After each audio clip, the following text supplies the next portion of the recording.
The separation of mind from body is something we have to take seriously, but not for the reasons people think.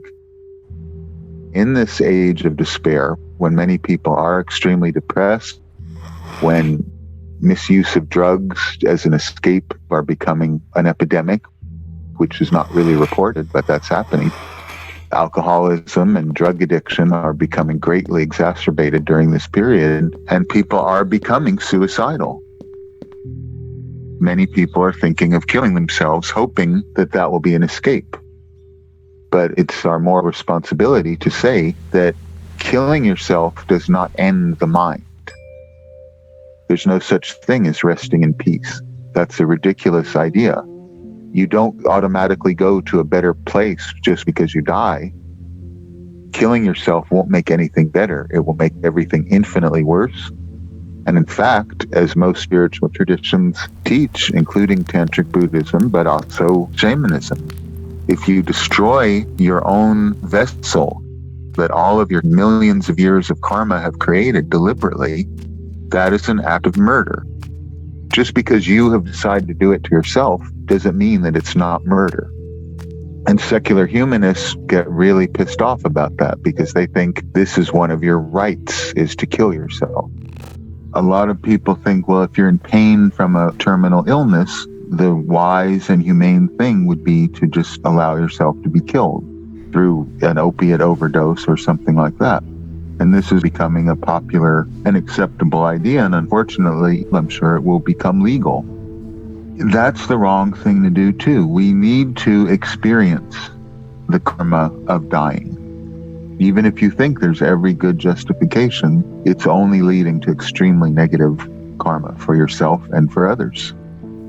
There's no family that has experienced a suicide of a loved one that is not permanently traumatized and marked by it.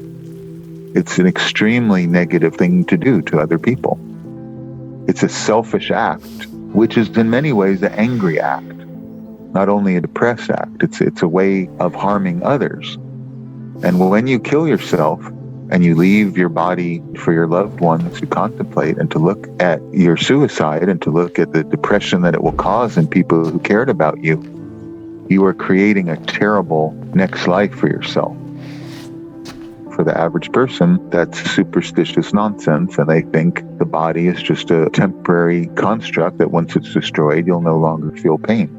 So I can only stress it as clearly as possible. Your pain will become worse and more enduring, and it's important to deal with whatever the cause of your depression in this life is now, using spiritual methods, rather than thinking you can escape from it merely by destroying your physical vehicle, because your mind will still be there with all the depression, but worse than it was the moment before you killed yourself. So the main message, to make it as blunt and clear as possible, if you're in a terrible situation, and I speak directly to people who may be greatly suffering and may have had a real loss, maybe they really have heartbreak, or they have lost a loved one, or something in their life has gone terribly askew. Those are temporary situations, as bad as they are. Be strong and stick it out, because suicide will either put you in the hell realms or you will become a wandering spirit caught between the worlds, and that will be a life of torment. Suicide is no solution. There is no escape. There is no end. Mind was there before your body was created. Mind will be there when your body is gone. That's not a theory.